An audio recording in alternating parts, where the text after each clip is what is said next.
గుజరాత్లోని సూరత్ నగరం వజ్రాల వ్యాపారానికి పెట్టింది పేరన్న సంగతి తెలిసిందే. ఇక్కడ నుంచి అనేక దేశాల వజ్రాల ఎగుమతి జరుగుతుంది. నిత్యం వేల కోట్ల రూపాయల వ్యాపారం జరుగుతూ ఉంటుంది. ఈ నేపథ్యంలో సూరత్లో 35 ఎకరాల విస్తరణ ప్రపంచంలోనే అతిపెద్ద వజ్రాల వ్యాపార కేంద్రాన్ని నిర్మించారు. ఈ భారీ భవనాన్ని ప్రధాని నరేంద్ర మోడీ రేపు ఉదయం డిసెంబర్ 17న ప్రారంభించి ఉన్నారు. అసెంబ్లీలో మాజీ మంత్రి సిద్దిపేట ఎమ్మెల్యే హరీష్ రావు, మంత్రులు శ్రీధర్ బాబు మధ్య స్వల్ప వివాదం చోటు చేసుకుంది. స్పీకర్ ప్రసాద్ కుమార్ హరీష్ రావుకు మైకు ఇచ్చారు. హరీష్ రావు మాట్లాడుతుంటే రేవంత్ రెడ్డి ఆపేసే ప్రయత్నం చేశారు. మిగతా ప్రతిపక్ష సభ్యులకు మాట్లాడే అవకాశం ఇవ్వమని అన్నారు. సిపిఐ జాతీయ కార్యదర్శి కె నారాయణ్ వైఎస్ఆర్ జగనన్న భూరక్ష పథకంపై తనదైన శైలిలో విమర్శలు సాధించారు.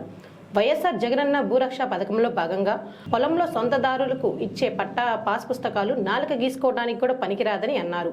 సిపిఐ నారాయణ చిత్తూరు జిల్లా నగరి మండలంలోని తన స్వగ్రామం ఐనంబకం విచ్చేశారు. అక్కడ పంట పొలాలను సందర్శించారు. వైఎస్ఆర్ జగనన్న భూరక్ష రాయి వద్ద కూర్చొని పట్టాదార్ పాస్ పుస్తకాన్ని ప్రదర్శించారు. అసెంబ్లీలో CM Revanth Reddy, BRS MLA KCR మధ్య డ్రగ్స్ కేసు అంశంపై వివాదం చోటు చేసుకుంది.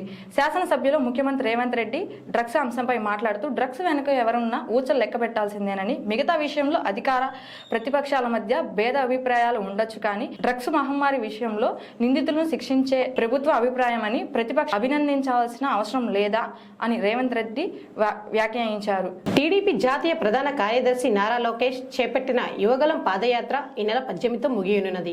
ఈ నేపథ్యంలో భోగపురం మండలం పోలేపల్లి వద్ద డిసెంబర్ 20న యువగలం ముగింపు సభను భారీ ఎత్తున నిర్వహించేందుకు టీడీపీ సంసిద్ధమవుతుంది.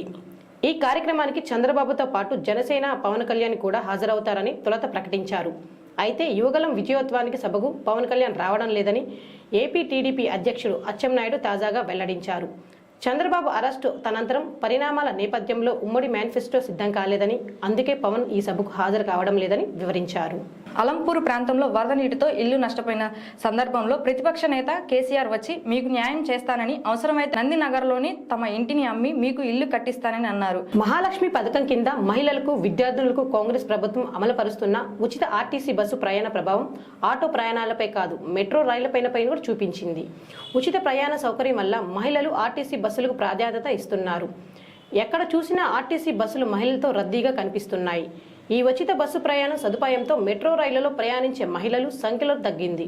దాంతో మెట్రో రైల్లో సులభంగా సీట్లు దొరుకుతున్నాయి. కొందరు మహిళలు మాత్రం మెట్రో రైలును వినియోగించుకున్నారు. ముఖ్యమంత్రి రేవంత్ రెడ్డిపై BRS Siddipet MLA Harish Rao satire వేశారు. ఆయనలా తమకు పార్టీలు మార్చిన చరిత్ర లేదని, పదవులను గడ్డిపోచలా త్యాగించిన చరిత్ర తమ బీఆర్ఎస్ది అన్నారు. హరీష్ రావు శాసనసభలో మాట్లాడుతూ పదవులను గడ్డిపోచలా త్యాగించిన చరిత్ర ఈ దేశంలో ఎవరికైనా ఉందంటే అది కేసీఆర్ కు, తమ పార్టీకే ఉందన్నారు. త్యాగాల పునాదుల మీద తెలంగాణ తెచ్చిన చరిత్ర ఉందని, తాము పదవుల కోసం పాకులాడడం లేదన్నారు. టీడీపీ జాతీయ ప్రధాన కార్యదర్శి నారా లోకేష్ యువగల పాదయాత్ర ఉమ్మడి విశాఖ జిల్లాలో కొనసాగుతుంది. ఇవాళ ఆయన యలమంచి అసెంబ్లీ నియోజకవర్గం జీవీఎంసీ 82వ వార్డులో యాదవులతో ముఖాముఖి సమావేశంలో పాల్గొన్నారు. ఈ సందర్భంగా యాదవులు లోకేష్ కు తమ సమస్యలను వివరించారు. ఇచ్చిన హామీలను తప్పించుకునేందుకు కాంగ్రెస్ ప్రభుత్వం సాకులు చూపిస్తే ఎట్టి పరిస్థితుల్లో ఊరుకునే పరిస్థితి లేదని రాజ్యసభ సభ్యుడు డాక్టర్ కె లక్ష్మణ్ హెచ్చరించారు. నాంపల్లి బీజేపీ కార్యాలయంలో ఆయన మీడియాతో మాట్లాడుతూ అసెంబ్లీలో గవర్నర్ తమిళసై సౌందరరాజన్ ప్రసంగం వాస్తవానికి దూరంగా ఉందన్నారు. 6 గ్యారంటీల కోసం నిధులు ఎలా అమల్లోకి తెస్తారో చెప్పకుండా కారణాలు చెప్పొద్దన్నారు. తెలంగాణ ఆర్టీసీ బస్సులలో పురుషులకు కొన్ని సీట్లు కేటాయించాలని ఓ వ్యక్తి ధర్నాకు దిగాడు.